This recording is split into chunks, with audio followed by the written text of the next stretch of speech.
ખજૂર બિસ્કિટ પાક બનાવવા માટે મેં અત્યારે ગેસ ઉપર એક કઢાઈ લીધી છે, જેમાં આપણે 1 ચમચી ઘી એડ કરીશું અને જે ખજૂર છે એને મેં થરિયા કાઢીને જ લીધું છે અને સોફ્ટ જે ખજૂર આવે છે તે જ લેવાનું છે।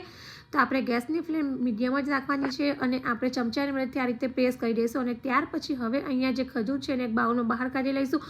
ઉપરથી આપણે કાજુ અને બદામ આ રીતે નાના પીસમાં કટ કરીને એડ કરીશું। ત્યાર પછી જે ખજૂર છે એને આ રીતે થોડું હાથમાં લઈશું અને હવે આપણે એક મેરીગોલ્ડ બિસ્કિટ લઈશું અને મેરીગોલ્ડ બિસ્કિટ ફરશે આ રીતે ખજૂર લગાવી દઈશું। ત્યાર પછી ઉપરથી આપણે પાછું બીજું એક મેરીગોલ્ડ બિસ્કિટ લઈશું અને આ રીતે આપણે ખજૂરને બધી બાજુથી કોટ કરી લઈશું અને ત્યાર પછી હવે આપણે એને આ રીતે સૂકા કોપરાના છીણમાં કોટ કરી લઈશું। તો આ જ રીતે બધા જ બિસ્કિટને આપણે રેડી કરી લઈશું અને આ રીતે નાના પીસમાં એને કટ કરી લઈશું। તો રેડી છે આપણું ખજૂર બિસ્કિટ પાક, જેને તમે બાળકોને બનાવીને લંચ બોક્સમાં પણ આપી શકો છો અને આ જે બિસ્કિટ છે એ નાનાથી મોટા બધા જ ખાઈ શકે છે। તો ફ્રેન્ડ્સ, અત્યારે શિયાળો ચાલી રહ્યો છે અને જો તમે આ શિયાળામાં રેસીપી ટ્રાય ન કરી હોય તો એકવાર જરૂરથી ટ્રાય કરજો અને કમેન્ટમાં જણાવજો કે તમને મારી આ રેસીપી કેવી લાગી છે।